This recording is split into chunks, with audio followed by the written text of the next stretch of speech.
On the topic of, you know, great performances coming through from 369, the Gangplank being a respect ban, also answered by the Nara respect ban for Ala, which has been such a high pick, but Corky let through for Doinb. This has been Doinb's pick for all split long, but it's definitely something where LNG take a back seat and don't get highly interactive on the map. So I'm curious to see if JDG want to try and match that, just play for late game, or if we get to see them go a little bit more proactive in the early stages, look for quick roams, look for quick picks. Yeah, this has been Doinb's most played pick. This will be the 6th time he's played it so far this split, as JDG put more priority onto the Aphelios. This will be the 3rd game in a row now for Hope, and honestly, it just feels like they're just very comfortable with how this champion performs, both in laning phase and in the late game teamfights. Like I said, JDG have seen it now. They got Dove in the game 2 there. The Aphelios was taken out and kind of away from CS. It didn't really matter because the game just dragged on to the point where he was able to get the 3 items.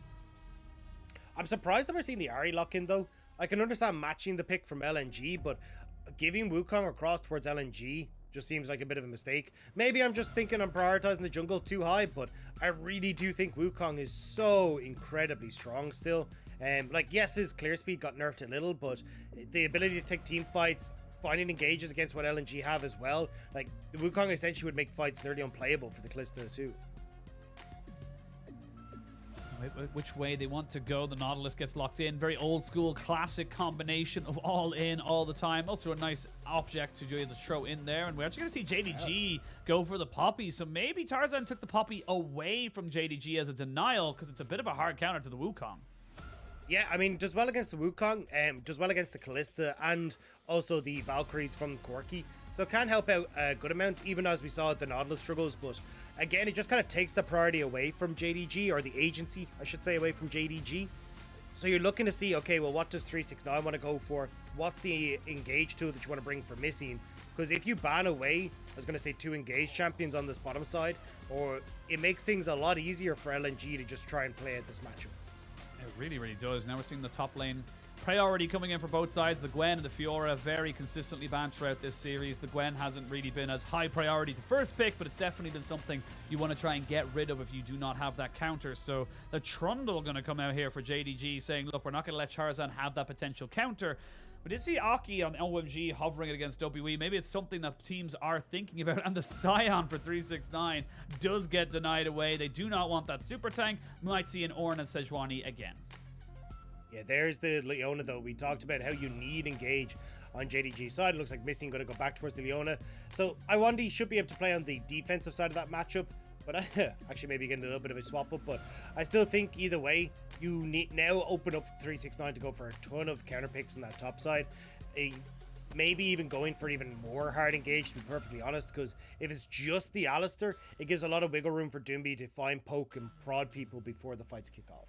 Yeah, and I love this coming out from Missing. Missing is, I think, I'm going to have a triple check on that right now, but I think the Alistar is one of his very, you know, kind of highest pick champions. It's been there for his entire life, but I think it's one of, if not the highest played champion in his arsenal, and was known for it back in 2020, 2021.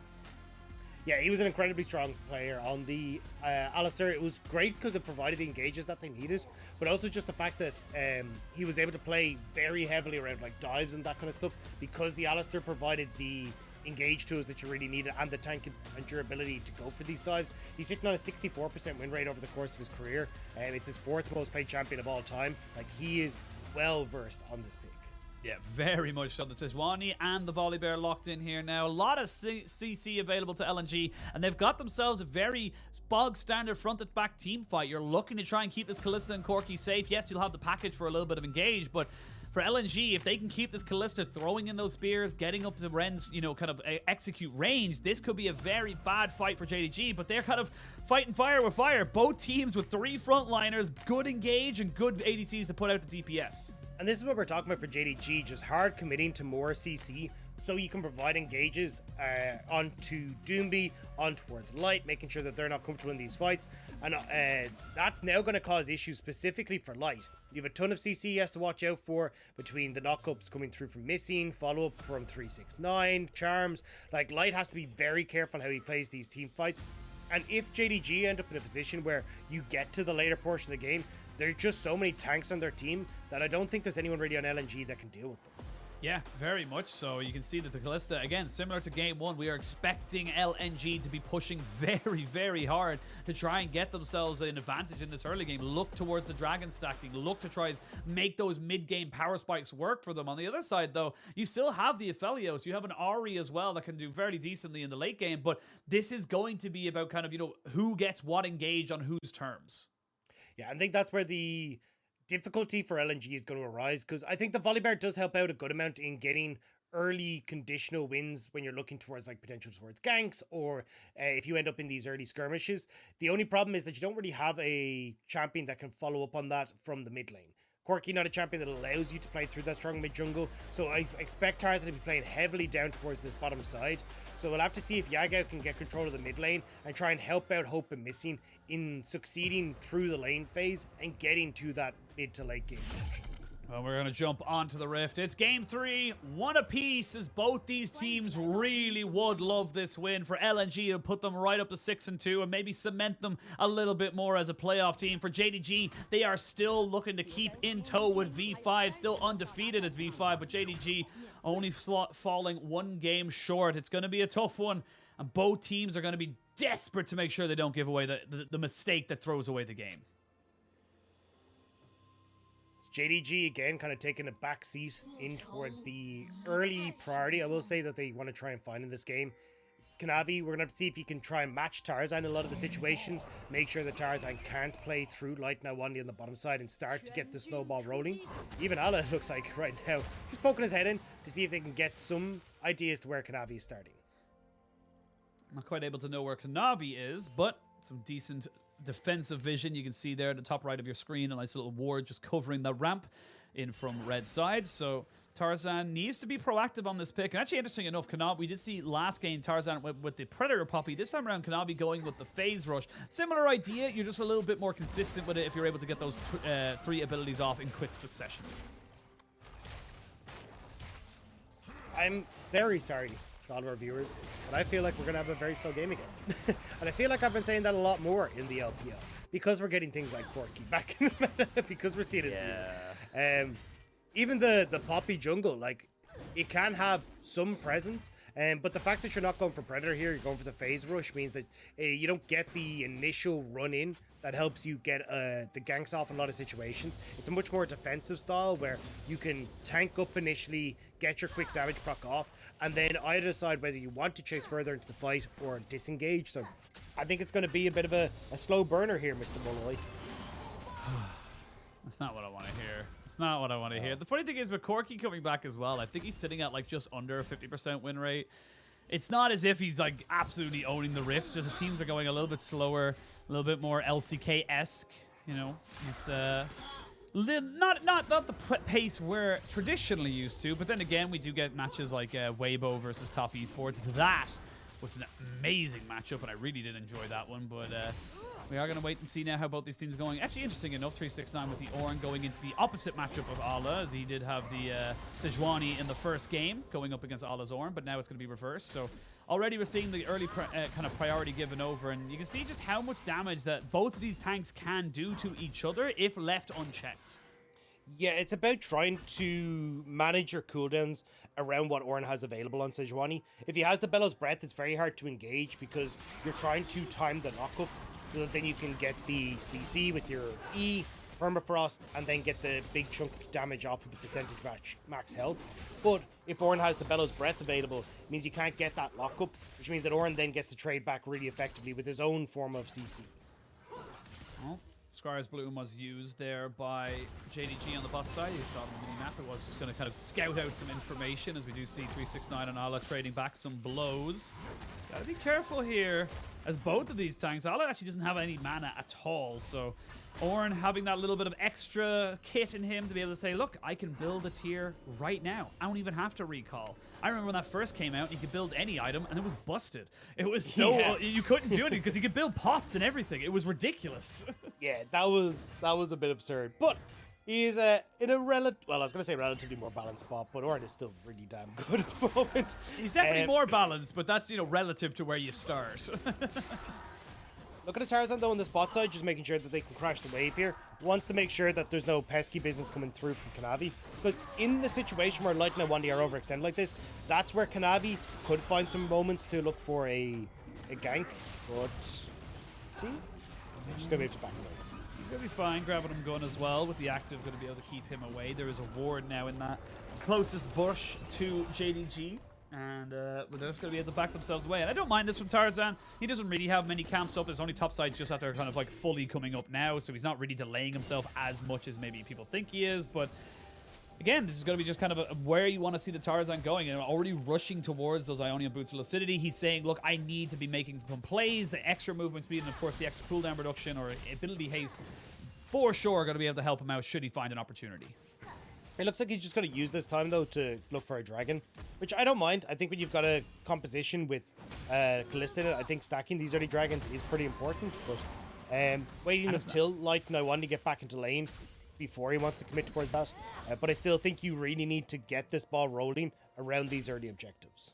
And it's not a Cloud Soul, guaranteed, because the first dragon is a Cloud. I will say the first dragon being a Cloud, Cloud is probably one of the... Cloud and Hextech are probably the two dragons right at the start of the game that are just very difficult to solo out. They will do a lot of damage to you, as we can see Tarzan now roaming up, exactly like you talked about. Waited for Light and Lwandy to have push in that lane, and that's going to be a first secure there for LNG. So already starting off a good win condition for themselves, get themselves a first dragon. Nicely done here by LNG, and for JDG, they're not going to be too upset about that. They know how this bot lane goes. They know they just have to kind of, accept that the first dragon goes down. They just can't let it get out of hand. It's very easy for LNG to utilize this bot lane to its fullest, though, around these neutrals. Like, you think, okay, well, Light and Lwandy pretty much have control over this bot side of the map, so they push in, they look for Rift Herald in a minute's time, you can start to snowball, but again, this requires good communication and coordination from LNG, and I think Kanavi will want to try and put a wrench into the works early. You can see him clearing out the vision control on this bottom side, maybe hoping Yagao can make some sort of play with him on the bot lane now that level 6 has been hit. 369 starting to roam down just a little bit, maybe just checking out to see if anybody's there. Actually finds himself a little bit of honey fruit, or as Hysterics like to call it, the lettuce. Not quite sure he thinks it's lettuce, but it's very clearly a berry of some description, but whatever, to each their own. And yeah, just keeps himself nice and safe and topped up in this top lane. Well, top laners having access to their ultimate as well. We might see some moves around the map to maybe make something happen, but it'd be very difficult to really make something stick, especially with a Sejuani and an Ornn. I mean, there's not really going to be too much. I think the bigger question is, like, as I said, the Rift Herald in a minute's time. 369 is already reset. Alan now resetting himself. 369's ultimate can be more impactful in the immediate engage, but if you can lock someone up well enough with Ala and get the pick, that's where LNG will try and make their mark. You have a ton of burst damage coming through with Tarzan as well, opting for the press the attack. Means that he can very quickly dismantle someone that is locked up by Ala. So I'm going to be keeping my eyes on Ala and Tarzan for that. But already, as we talked about, Kanavi and Yagao trying to change the course of bot. Yagao going to be forced to back away from here. Missing goes in with the headbutt, pulverized to try and turn this one right back round. That's first blood going over. Ala actually here in the bot lane trying to dissuade the dive, but he's just kind of wasting his time. And actually gets charmed up as well on the back of that. He's going to be punted backwards as well, and he's just nowhere for him to go. Flashes over to the red buff and keeps himself alive, but this is terrible for LNG. Yeah, no push for Light and Lwandy on the bot side, so JDG now start to rotate up towards the Rift Herald. Yagao incredibly low on mana though, so I don't know if JDG can actually use this pressure to get the Rift Herald. They may just have to reset and just use the gold that they had as a bit of a buffer for the inevitable plates that LNG are going to get with the Rift Herald play. But you see it here, this is what we're talking about. Yagao hits level 6 and starts to roam down. I really like this play from JDG to try and make something happen before LNG get towards that Rift Herald. But Tarzan goes over aggressive. Again, you don't have the strong mid jungle with a Quirky in the mix, so JDG just punished that with the help of Missy. They're going to need to push though into mid lane, so despite Tarzan going down, now has access to his ultimate and starts off the Rift Herald. This is still good early pressure from the side of LNG. They recognize as well with the push in bot side. They can roam up Light just halfway, then start to push him back down. Actually, no, they're going to stay up towards this top side. Maybe baiting out the fact that he went back down towards that bot side, but Light not really a part of this. And JDG, they feel confident, but I don't know how confident you should be. We are going to see the unbreakable force coming in here for Missing as the Keeper's Verdict completely whiffs. Now the Alistair shall be turned into steak. Bit of mincemeat there, and honestly, that was a bit scuffed from JDG. Yeah, I mean, they got the play. That meant that they didn't have to commit for that at all. So I don't know why they were there. I mean, Hope is pushing in on bot side. You don't have the members that you need there to actually try and commit. So just a straight kill going across over to LNG, and it kind of refutes the fact that we just said JDG got a bit of a buffer with the kill. You know, the gold that's going to go over in plates from the Rift Herald, you've already gotten something in lieu of that. So take your advantages and run with it. But here, I mean, you're nowhere near in position to try and contest this, and JDG should have known that.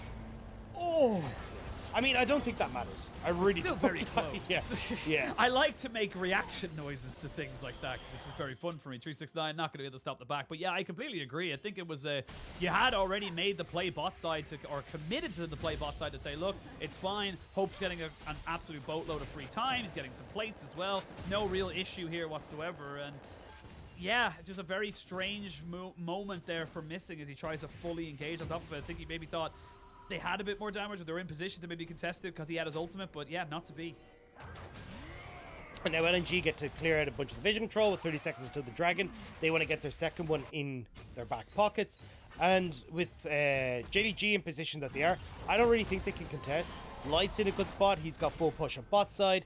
Allah is helping to get control over mid lane. And 369 could TP down, but with no ultimate available for him, it just doesn't feel like they're in a position to really contest this. Even got the package for Doinb. Yeah, you got the package. That's the big thing right now. You will be able to trade it back for the top lane plates, if not the whole tower. You don't even have a TP on Allah or Doinb to be able to try and stop that one here. And already, you can see JDG, they don't want nothing to do with this. We're going to see a reset coming in for Allah. He's going to put himself back up towards that top side. And then again, maybe get an engage coming in here as Lwandy. He flashes in. They're going to try and get on top of Missing. He pops the ultimate. There's the Keeper's Verdict to keep everyone away. They really wanted to try and make something work, but honestly, having the Alistar without the ultimate constantly down is actually a big thing for LNG. Yeah, I mean, the fact that they're just constantly getting the pops, it makes things a hell of a lot easier as Doinb. Looks for Yagao.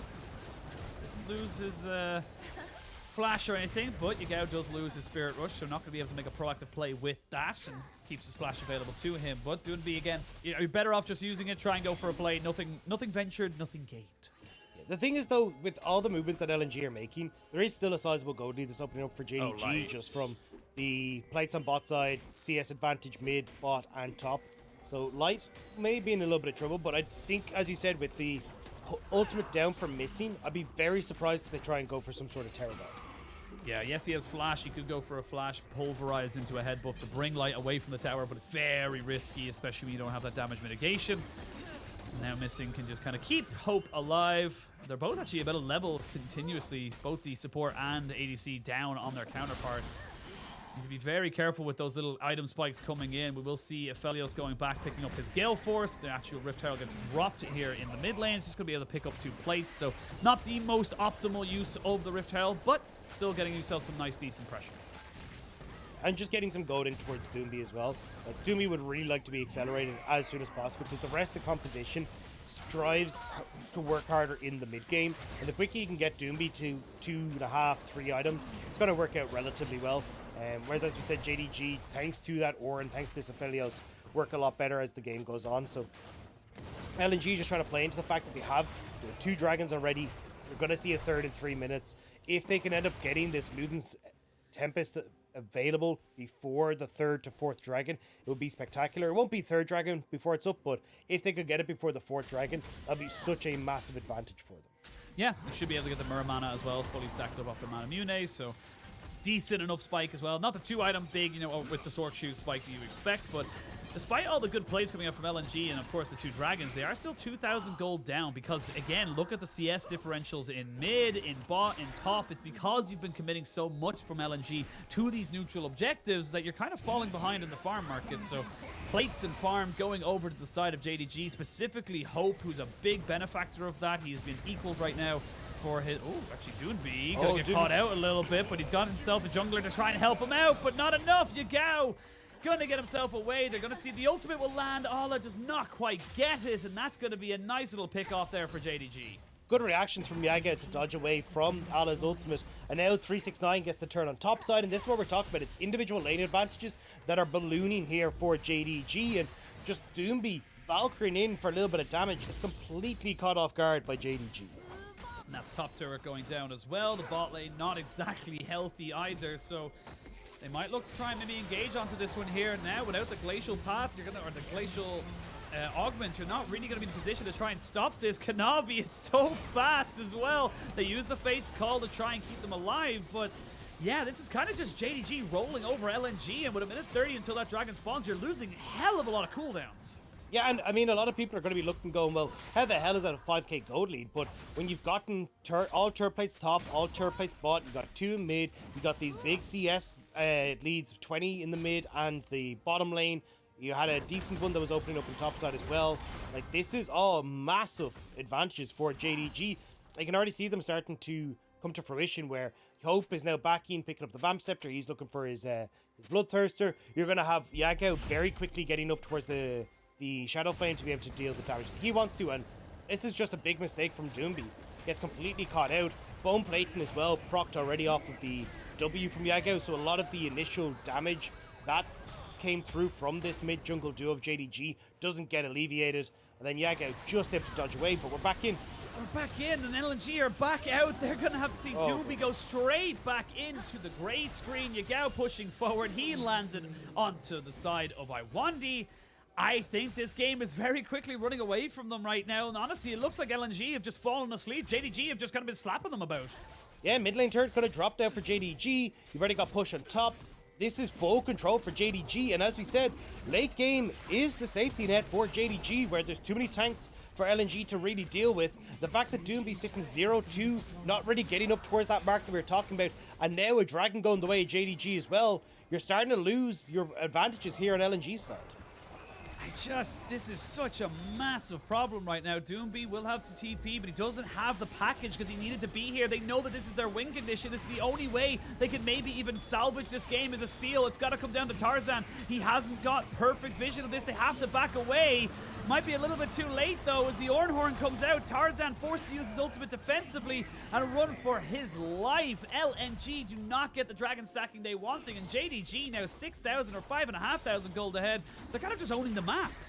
And now they can own the Rift Herald as well, for a very low price of pushing in waves, because LNG don't really have any control of the map. So you get to reset, JDG move over, and traditionally you'd see LNG go, right, well, they have committed their turn to move over towards the dragon, but because Tarzan nearly got caught out, he spent the majority of their turn running away with his tail between his legs, so JDG just get to take another turn for free.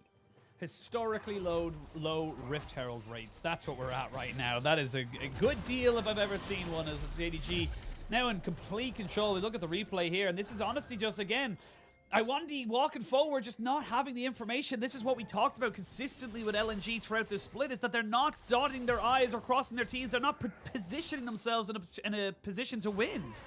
And in theory, this is Lwandy and Tarzan moving together, but you don't have your AD carry because Light was on the bottom side pushing out. Doinb doesn't offer that control, which we've talked about a lot. One of the downsides of Corki is that they don't really bring a huge amount to low number skirmishes, and JDG are just in a better position, so they have more members there. Yagao's got great chase potential, and everyone in LNG is to turn for the hills. And now we just have JDG picking up the Rift Herald as we talked about. They're going to be able to put that down in any of the lanes, honestly, because taking these tiers 2 is going to be so good. Yeah, Yagao is just feeling confident right now. He's going to miss the charm, but he lands the Everfrost and gets himself another kill. JDG 5-1 up, 6,000 gold ahead. They've stopped the dragon stacking. They've taken out all of the tier 1s. They haven't even lost one themselves. This is looking to be a very, very poor matchup for LNG, and despite how good game 1 went, they're just losing steam. JDG didn't take the Rift Herald, as they did end up turning for the pick on towards Tarzan, so they now will go back over towards it. So JDG kind of spend a little bit more time at this objective than they need to, but it will mean that with the second dragon coming up in 2.5 minutes, they should have Rift Herald to try and put some pressure down on the map with that. And overall, JDG looking in an absolutely fantastic spot. And this is, again, why we kind of say that JDG, they've been consistently a team that have taken a while to just kind of build themselves up, get themselves warmed into a series. You think about some of the times they've gone 1-0 down in a particular series. You know, you've got the likes of the LGD series in week 2. They, of course, went down 1 against OMG, Ultra Prime. These are games where they end up, you know, kind of just kind of not looking like themselves, and eventually they warm into the series, they get themselves back up and ready to go. And honestly, this is just how JDG have been playing so far this split, looking to go 7-1 at the halfway point. Fantastic start for them, and really kind of proving why they were a top 4 team coming into the spring playoffs. They were a team that really could have, you know, and can challenge anybody. And the thing is, we're seeing it from a compositional standpoint that doesn't just snowball out of control in the early stages. Now, this has snowballed out of control in the early stages, but more so just through smart lane decisions, having Kanavi in a position where he's been able to contest some of these early Rift Heralds, and Yagao doing a fantastic job of being able to get control of the mid lane. But this traditionally isn't what we see from JDG compositions. It's more so about having advantages on bot, push advantage in mid, and then leaning into the jungle on the bottom side of the map. But we didn't really get to see a huge amount of that. This was just lanes being dominant, playing out the map slightly better, so they're actually getting a ton of turret plates in their back pocket. And again, we're kind of seeing the downfall of LNG so far in the back half of the split. Going 5-3 today would be definitely a tough pill to swallow. And then you look at some of the games they have to play. FBX coming up next week. That's a tough game for them, as FBX are very much on the rise. RNG are MSI champions. Ultra Prime kind of finding their footing as well. So this is just kind of becoming, again, a much more difficult time for the side of LNG. And honestly, if they're not picking up wins in the next 4 or 5 series, they could find themselves outside of playoffs. It's very likely that the 5 wins they got at the start could be the, you know, only 5 they get. Ox has them at 14. Maybe that is the actual play. Maybe that's where they belong. JDG trying to make sure that that's where they put them at the moment, because they are all stepping up here with Dragon in 15 seconds. JDG have full control, and LNG now trying to see if they can battle them out of river. I mean, they're not even going for it right now. Doinb's going top. They're completely sacking this dragon, saying it's no longer a win condition for us. Get some gold into our pockets because we are so far behind. And yeah, they didn't even pick up the package or anything. They're just saying, look, we got to fight around a different objective. This is not how we're going to be able to win this game. So already we're seeing that big, you know, win condition for themselves. It's not really be a win condition anymore. But if everyone ends up leaning up topside for LNG, JDG just push mid. They have the advantage, you have the numbers, and you've already got the Rift Herald. So JDG now just going to threaten the mid inhibitor, and Lwandy will be able to make it out, but this is not the spot here. I mean, they're going to try and go on the 369. He's already flashed over. He's still very tanky, though, because he picked up a Force of Nature. He's not quite going down. They're investing so much, and he doesn't even fall. Now we can try to turn this one out, because the cavalry is on its way. Like you said, 369 perfectly baiting out absolutely everything. He will eventually fall, but not before they trade it back. This is LNG in pure desperation mode, and they're losing it across the map. Hope going to be able to pick up the kill. That's now the mid and jungle for LNG dead. They can turn over towards the Baron as JDG. Missing, trying to see if he can get onto Ala. Doesn't have the speed up, doesn't want to commit the flash, but may still be hunting here. Might still look for it. You did lose the Ornn, but the Ornn's got the TP. Doinb will have his, but Tarzan nowhere near this. They're clearing out the vision. There's going to be the... Ooh, ho. Remember, kids, don't flash at a straight line. Buddy does get himself away, so they don't have that big engage tool either. I think this is it, LNG. You got to throw everything in the kitchen sink here. Doinb back in 3 seconds. 9,000 health now on top of this Baron as the rest of JDG are here. You're going to have the Ornn try to come in. Missing gets hooked up and goes straight into his ultimate stage. So they're going to use a Fate's Call to try and disengage. A little bit of fish in barrel right now. If they can get Doinb to put down some decent work here, they might be able to try and turn this one after the fact. They will lose the Baron as JDG secure that. They've lost their support, but now they can re-engage on the fight. They no longer have a split focus as Ala trying to see if he can make something work here. He's going to try to slow down 369. But it's a rate of 1 for 1. Both supports go down and JDG get the Baron. And LNG can't really push in mid because JDG had already done their due diligence of shoving in the mid wave. So LNG tried desperately to contest, but JDG get the Baron, and now they can really start to put the push in place. They were a really short range composition, so this Baron is going to do so much work for them, but we'll see it here. 369 goes up to try and contest on towards LNG. Doinb did have the package for the Dragon and ends up trying to use it to kill 369, but Force of Nature reducing so much damage, not only from the Corki, but also a good amount of damage from the Volley Bear as well. And although 369 does end up falling for trying to get the engage here, it's still completely worth for how much JDG got off the back of this. Yeah, again, you've committed flashes as well on the side of LNG. You lost your jungler, which eventually led to the Baron being taken as well. So We're going to immediately transition back into live. That was a little bit jarring, as we can see now LNG trying to survive, but 6,000 gold down. Second Drake, or third Drake, I should say, for JDG coming up in just over 2 minutes. They've already got themselves 2 Infernal Dragons. That stacking AP and AD multiplier is really starting to hurt. And this is a game where I feel like you had a win condition for LNG and it just kind of fell apart. Never even got off the ground. I mean, trying to play around Light and Lwandy went out the window very, very quickly as JDG took over from the mid and on the bottom side. Now JDG stepping confidently up. They're going to join 369 on top side as he pushes in that wave. I mean, playing off of 2 lanes right now is super good for JDG with the composition that they have. Always threatening the engage with 369 having the ultimate. And interesting enough, they'll be going for the Lwandy's Torment instead of the Luden's Tempest. I don't mind it because you do have 2 super tanks. Just tank killers. Yeah, just tank killers trying to go for something, trying to see if he can do any kind of consistent damage. We can even see with 369 just tanking up every now and again. It's not really doing a lot against JDG, and they're just continually bullying in right now. They're kind of just saying, look, you can't cover all lanes and you're going to have to eventually fight us. I don't even know if they can, though. I mean, where do you try and engage? Hope is playing directly behind 369 as a bulletproof window. You got Missing who's threatening both sides, and Kanavi's protecting Yagao, who even has the Banshee's Veil as well to stop these engages from Alice. So never really having a spot here for JDG to look for any kind of engage. Even look at the way Hope is positioned right now. He's taken the long route to wherever he needs to go because he just does not want to get caught. Yeah, because that's how this game goes away for JDG. I will say that they have got themselves a very good cushion of meat between themselves and their carries, but if you lose one of those carries very, unexpectedly or unfortunately, that's where this game can go a little bit awry. Now Missing and 369 kind of just playing away from their team, but they're so damn tanky. They're going to commit back down on top of Lwandy, who has to get the Fate's Call to keep him safe. And again, we're seeing the power of this front line. You can't really touch him. And 20 seconds until Dragon. So you already got all this bot side control for JDG. They get to fall back over towards that objective. 3 outer towers now going to be gone for LNG, and they're humbled in their base. And how do you even try and contest this next Dragon? That's now 3 Infernal Dragons for JDG. Yeah, and they're going to try and run down 369, but with Missing and Hope off to the sides, we're going to see the Headbutt Pulverize re-engage. The Gale Force over, they're going to try and take down Ala, and they will get their prize. Yagao goes over the wall, but the Spirit Rush not going to be able to help him land a charm. Now you're without your tank, and that's a lot of your engage. All your front line no longer there, and you're getting minions knocking at your top and mid inhibitor turrets. They're going to fall very, very easily, and yeah, JDG, they're just walking all over LNG.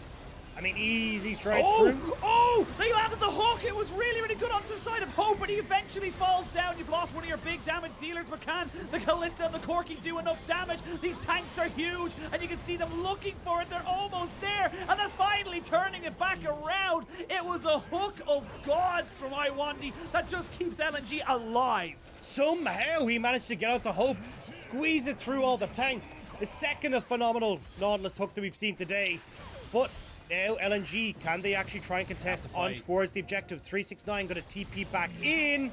Oh, Doinb, he goes into GA, so he will be coming back up in a second. They're going to try and take down the Tarzan so they don't have themselves a knock up in from the Ornn as he TPs back in. Doinb flashes away, but everybody's already so low.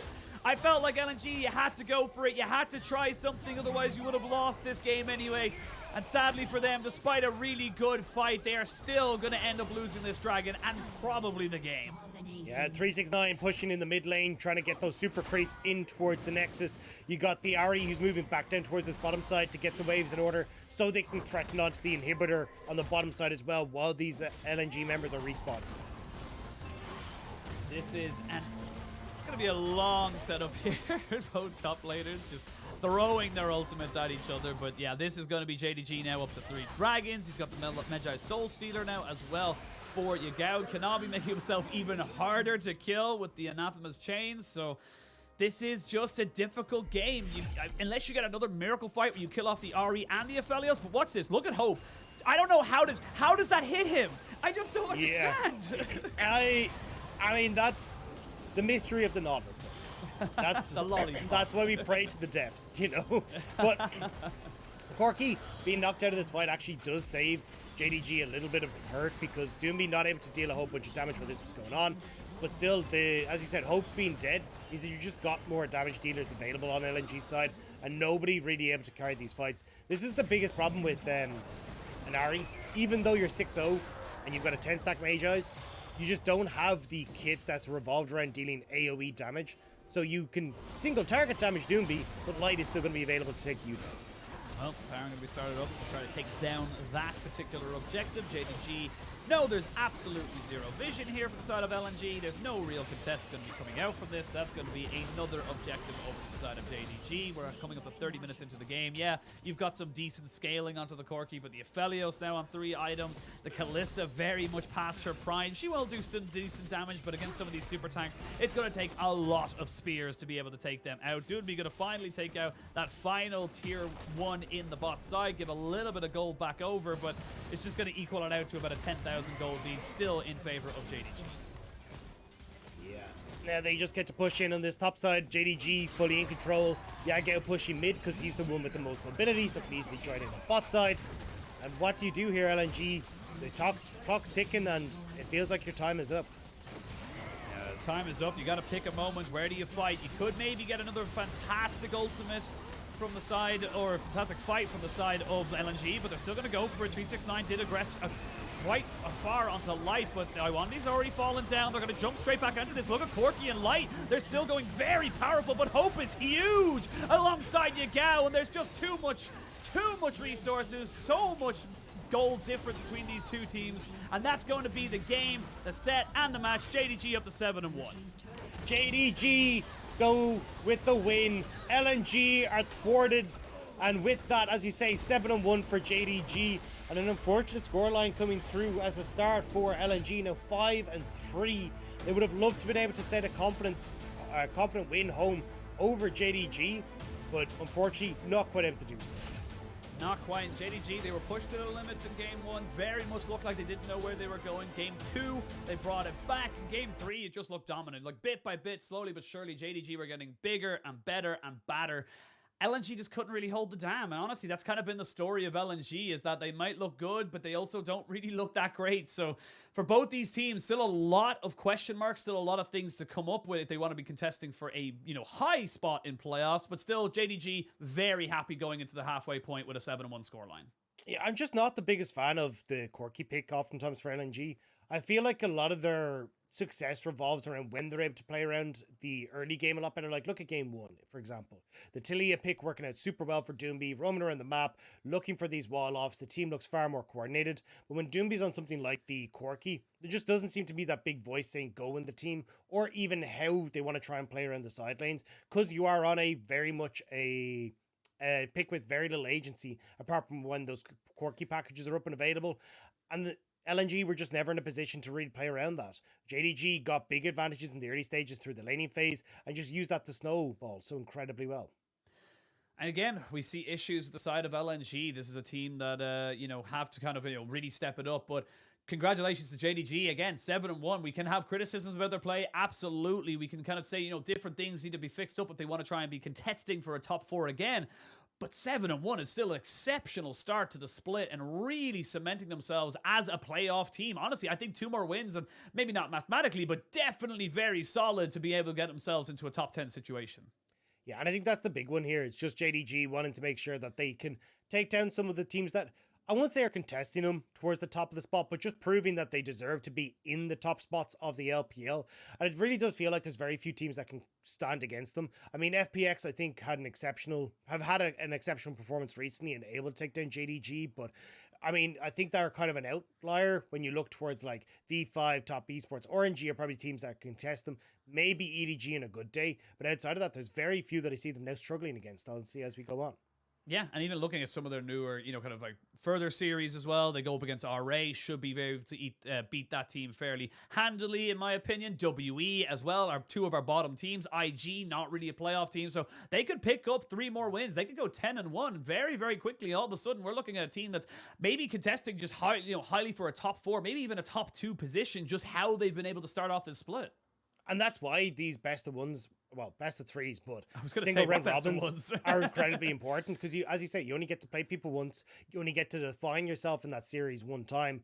And as JDG kind of came off the bat swinging and had a very had kind of built on what we saw from spring, where they were able to play off this pick style, play for team fights, Hope providing your main source of damage, Kanavi looking incredibly good as well.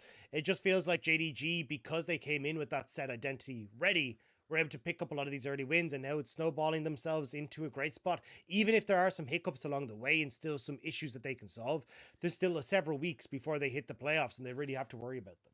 Yeah, absolutely. And for LNG, a lot to think about. You're at the halfway point of the split. You're now 5-3. It's going to get harder before it gets any better. Next up is against FBX, RNG, Ultra Prime, V5. Those are 4 games. So this could end up snowballing very far away from you, and this is where the games start to get a little bit harder. That's where the pressure starts to come in.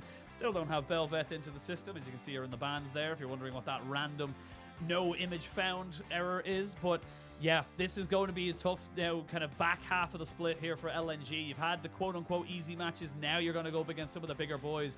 And for JDG, still fantastic for them. I still love what we're seeing from 369. Yes, he's playing these tank players, but he can play so much more, and honestly just fitting very nicely in what JDG need to win in these metas.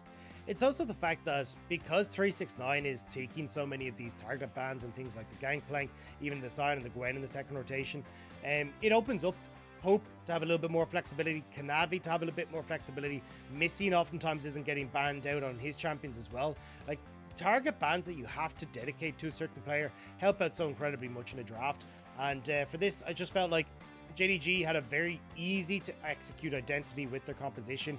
LNG first pick of the Corki, but not really been able to bring that to the forefront with the way their composition was set up. You can see, even though 40% of the team's damage was dealt by Doinb, it just wasn't enough.